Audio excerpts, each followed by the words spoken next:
Good morning, dear listeners. Today we come to a new episode from the podcast series No Age Ontology, which is based on my book with the same title, No Age Ontology, which is a compendium of different spiritual and wisdom teachings leading the individual to the recognition or understanding of a timeless mind.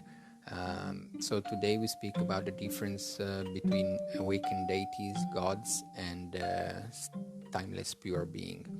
So this is a very important distinction that should be made because sometimes the terminology can cross and can create confusions. Basically, awakened deities, which can appear within time and space in the perception of sentient beings, which are predisposed to such visionary communications, are simply the spontaneous manifestation in perceivable form of the timeless ground of pure being. Such deities do not have any self-grasping to an independent identity. Like holograms, they basically manifest in the minds of the individuals in order to communicate wisdom.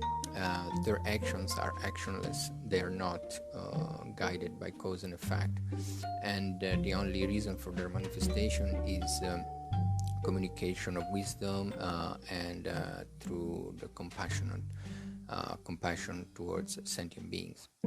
Then we have another class which is called gods or demi-gods, and we can call it gods or demi-gods, and these are found within popular cultures in various religions, spiritual teachings, but these gods or demigods are not yet awakened to the state of timelessness. Therefore, they're still bound by various degrees of grasping to an independent identity, and they are within the cycle of cause and effect, time, space. And these gods, due to self-grasping, are still under the cage of birth and therefore death. Some of these gods can also live for an incredibly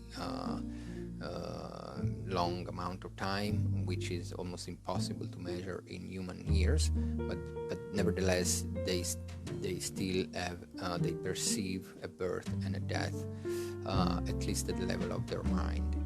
And some of these gods can too appear in the perception of sentient beings, but their underlying intention in doing so can be positive or negative. It can be based on love, but also can be based on any other disturbing emotions. So it's impossible to know. They're not yet awakened to timelessness, which implies spontaneous compassion. Therefore, it's impossible to know their function. It is difficult for ordinary mind to discriminate between awakened deities and God's manifestations. Therefore, in some wisdom traditions, very important wisdom traditions, for example, like in the Buddhist or Bon teachings, one relies on an uninterrupted lineage of transmission, which can be traced back to the timeless ground of pure being, and therefore, in that case, there is a certain certainty about the manifestation, but things are not so black and white, and therefore it's very difficult to discriminate, but one should know that there exists a difference between these two types of manifestation within time and space. Okay, that's all for today. You can find this information and much more information in the book No Age Ontology, and the links are in the comments. Thank you for listening.